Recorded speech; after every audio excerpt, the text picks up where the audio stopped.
Hello, good morning student. मैं doctor RC Meena, BBD government college Chamanpura से बोल रहा हूँ। बीकॉम पार्ट फर्स्ट में भारतीय बैंकिंग वित्तीय व्यवस्था चलती है। EFM का सेकंड पार्ट है, द्वितीय पेपर कहलाता है भारतीय बैंकिंग वित्तीय व्यवस्था। इसके अंतर्गत अपने बैंकिंग परिभाषा एवं कार्य पढ़े हैं। उसी में के आगे चलते हुए अपन आधुनिक बैंकों के कार्यों को देखेंगे, उसमें क्या कहा गया है। आधुनिक बैंकों के कार्य। आधुनिक बैंक मुद्रा व साख का लेन देन ही नहीं करते, बल्कि ये अन्य अनेक कार्य जैसे एजेंट के रूप में कार्य, साख का निर्माण एवं अन्य सामान्य सेवाएं प्रदान करने का कार्य भी करती हैं। यहाँ आधुनिक बैंकों का संकुचित अर्थ में प्रयोग किया जाए, इसका तात्पर्य व्यापारिक बैंकों से है।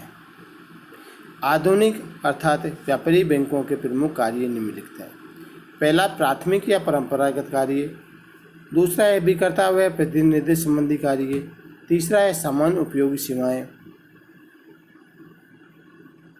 डी है विदेशी व्यापार की वित्तीय एवं प्रबंधन की व्यवस्था। ई है साख निर्माण का कार्य।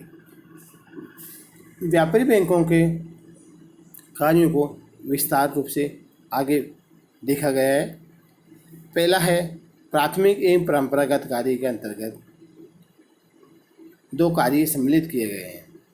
पहला है जमा स्वीकार करना, दूसरा है स्थायी जमा खाता। जमा स्वीकार करना।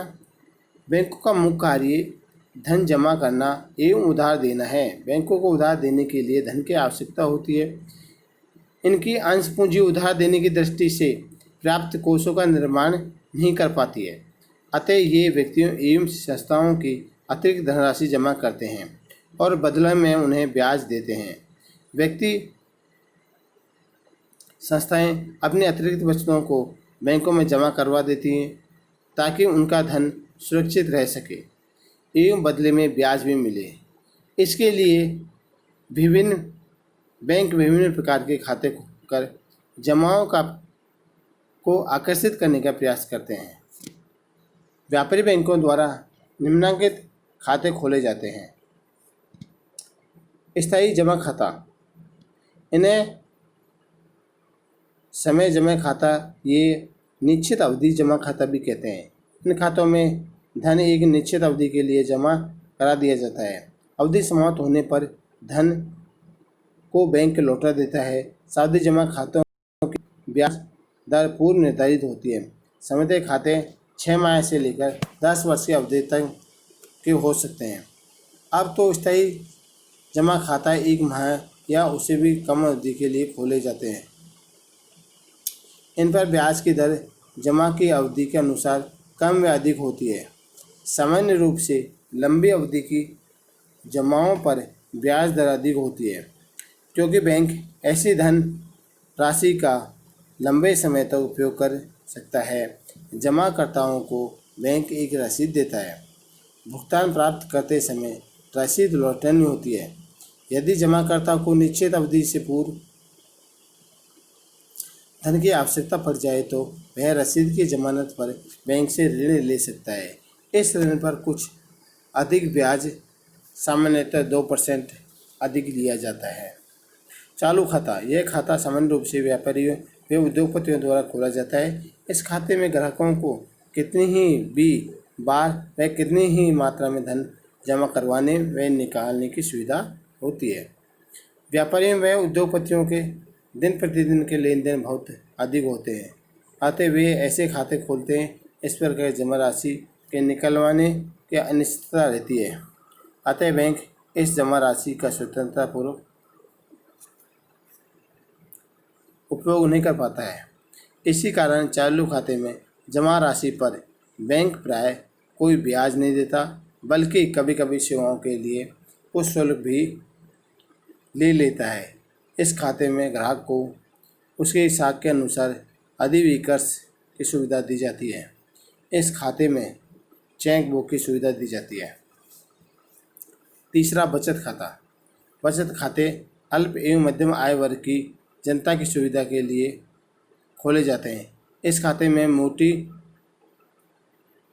व छोटी छोटी वस्तुओं को जमा करके देश में पूंजी निर्माण को प्रोत्साहित किया जाता है।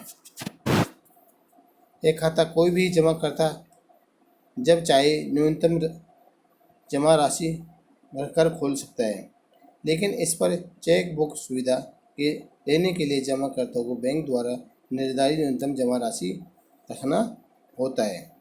बैंक इस न्यूनतम राशि में सुविधानुसार परिवर्तन करते रहते हैं। निजी बैंकों में भिन्न स्थिति हो सकती है।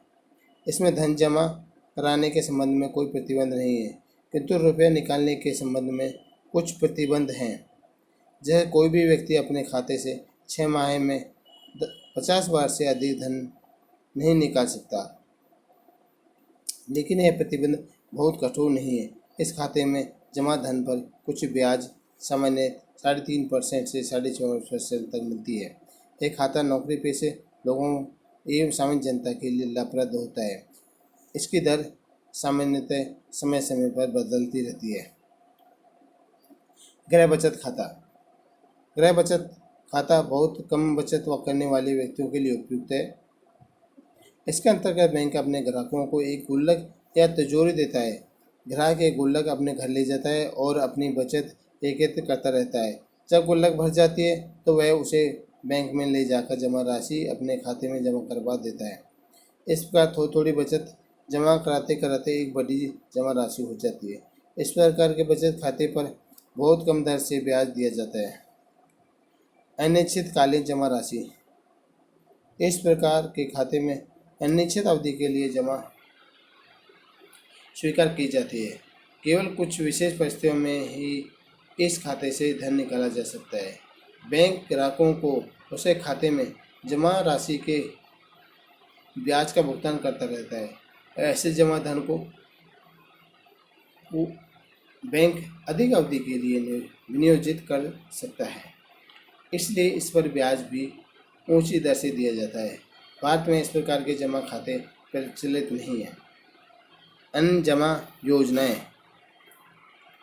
व्यापारिक बैंक उपयुक्त जमा खातों के अतिरिक्त निम्नलिखित अन्य जमा खातों एवं जमा योजनाओं के माध्यम से भी निक्षेप प्राप्त करती है। आवर्ती जमा योजना। इस खाते में जमाकर्ता प्रति माह एक निश्चित रकम एक निश्चित अवधि तक निश्चित रूप से जमा कराता रहता है। निश्चित अवधि के समाप्त होने पर समस्त जमा राशि ब्याज सहित वापस मिल जाती है। इस प्रकार जमाकर्ता को एक साथ एक बड़ी रकम मिल जाती है। इसमें ब्याज की दर बचत खाते से अधिक, किंतु स्थायी जमा खाते में से कम रखी जाती है। प्रतिदिन बचत जमा योजना। इस योजना के अंतर्गत बैंक का कर्मचारी नियमित रूप से प्रतिदिन जमाकर्ता के घर पर जाता है और जमाकर्ता उसे अपनी प्रतिदिन की बचत जमा कर देता है। इस योजना दैनिक मजदूरी प्राप्त करने वाले श्रमिकों एवं अत्यंत छोटे दुकानदारों के लिए लाभप्रद है। निवृत्ति योजनाएं। इस योजना के अनुसार जमाकर्ता प्रति माह एक निश्चित राशि निश्चित वर्गों तक बैंक में जमा कराता रहता है। निश्चित अवधि के बचत है राशि ब्याज सहित किस्तों में वापस कर दी जाती है। इस प्रकार जमाकर्ता को प्रति माह एक निश्चित राशि बैंक से वापस मिलती रहती है। इस योजना का उद्देश्य वृद्धावस्था में सेवानिवृत्ति के बाद व्यक्ति को आर्थिक सहायता देना है।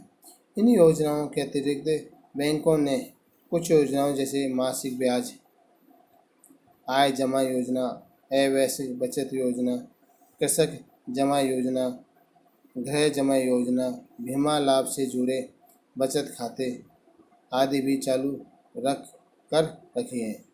इन सब का उद्देश्य अल्प बचतों को आकर्षित एवं एकत्रित कर व्यक्तियों की सहायता करना है। ऋण अथवा उधार देना। व्यापारी बैंकों का दूसरा महत्वपूर्ण कार्य ग्राहकों को धन उधार देना है। यह कार्य इसलिए भी आवश्यक हो जाता है कि बैंकों को अपने पास जमा राशि पर ब्याज देना होता है। अतः बैंक इन जमा राशियों को अधिक ब्याज दर पर उधार देकर लाभ कमाते हैं। बैंक छोटी छोटी वस्तुओं को एकत्रित कर उन्हें उत्पादक कार्यों के लिए उधार दे देती हैं। बैंक उद्योगपतियों, व्यापारियों, कृषकों, स्वरोजगार करने वाले व्यापारियों को भी ऋण देते हैं। व्यापारी बैंक निम्नलिखित का ऋण प्रदान करती है। नगद साख।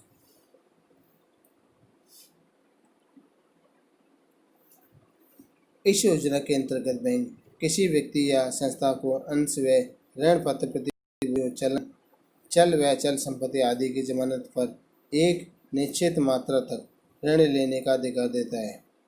ऋण लेने वाला व्यक्ति अपनी आवश्यकता अनुसार समय समय पर रुपया निकालता रहता है। सामान्य रूप से बैंक ग्राहक द्वारा निकाली गई राशि पर भी ब्याज देता है, किंतु कभी कभी नगद साख की पूरी राशि या आधी राशि या नहीं निकाली गई राशि पर बैंक पूरी अथवा आधी दर से ब्याज देता है। यह ब्याज इसलिए लिया जाता है क्योंकि बैंक यह राशि ऋण के लिए तैयार रखता है तथा इसका अन्यत्र उपयोग नहीं करता। ऋणी जब व्यापारिक माल की जमानत पर ऋण लेता है तो वह माल को बैंक के गोदाम में रखवा देता है। जितना ऋण चुकाया जाता है उतने मूल्य का माल बैंक ऋणी को वापस कर देता है। ऋणी द्वारा जमानत के रूप में रखी गई प्रतिभूतियों पर ब्याज व लाभांश प्राप्त करने का अधिकार ऋणी को ही होता है। ऋण व अग्रिम, लोन एंड एडवांसेज। इस व्यवस्था के अंतर्गत बैंक अपने ग्राहकों को पर्याप्त जमानत लेकर ऋण देता है। यह ऋण राशि ग्राहक के खाते में जमा कर दी जाती है। बैंक ऋण की संपूर्ण राशि पर ब्याज वसूल करता है। ग्राहक आवश्यकता अनुसार इस राशि को कभी भी निकाल सकता है।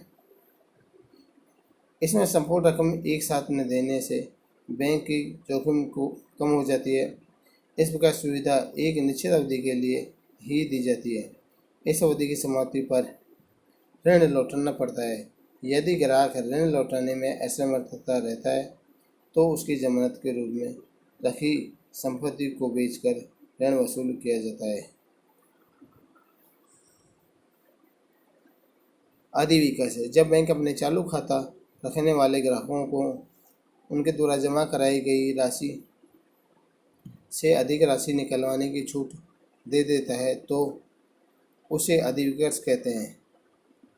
अधिविकास की सीमा ग्राहक की साख के अनुसार भिन्न भिन्न होती है। यह सुविधा अल्पकालीन व आकस्मिक आवश्यकताओं की पूर्ति के लिए दी जाती है।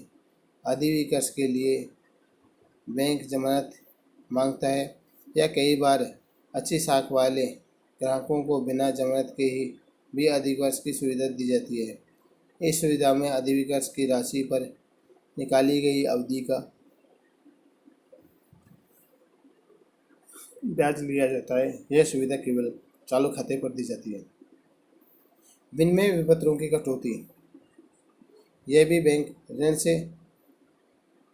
ऋण लेने की विधि है। इस विधि के अंतर्गत बैंक सावधि विनिमय विपत्रों बिल की अवधि से पूर्व ही भुगतान कर ग्राहक को ऋण प्रदान करते हैं। विक्रेता बिल लिखता है और क्रेता उसे स्वीकार करता है। इसमें क्रेता एक निश्चित अवधि के बाद निर्धारित राशि के भुगतान का वचन देता है, किंतु विक्रेता को तत्काल धन की आवश्यकता होती है। इसके लिए स्वीकृत बिल बैंक को प्रस्तुत कर ऋण की मांग करता है। बैंक ऐसे बिलों में से निश्चित प्रतिशत राशि काट कर विक्रेताओं को भुगतान कर देता है। निर्धारित अवधि पर बैंक क्रेता से भुगतान प्राप्त करता है। एक क्रेता निर्धारित अवधि पर भुगतान नहीं करता तो बैंक विक्रेता से भुगतान प्राप्त कर लेता है। अभिकर्ता प्रतिनिधि संबंधी कार्य हैं, इसके बारे में अपन आगे पढ़ेंगे। इसमें विनिमय बिल व अन्य साखपत्रों के भुगतान का संग्रहण, चेक विनिमय बिल, अन्य साखपत्रों का भुगतान, ग्राहक के लिए भुगतान प्राप्त करना, ग्राहकों की ओर से भुगतान करना,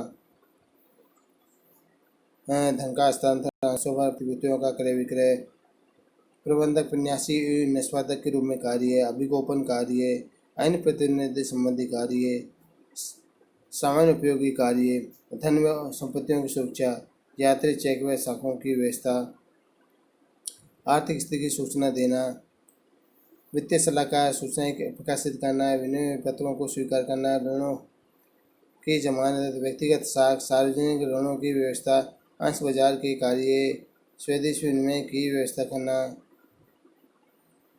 विदेशी व्यापार की वित्तीय एवं प्रबंधन की व्यवस्था, शाखा निर्माण का कार्य, शाखा निर्माण की विधियाँ, शाखा निर्माण की विधियों में बैंक नोटों का निर्माण द्वारा शाखा का निर्माण करना, नगद जमा तथा शाख जमा द्वारा शाखा निर्माण,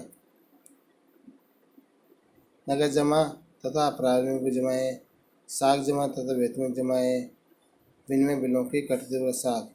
इस प्रकार क्या है, ये आधुनिक बैंकों कार्य किए गए कुछ रहे वो आगे की क्लास में पढ़ाए जाएंगे। धन्यवाद।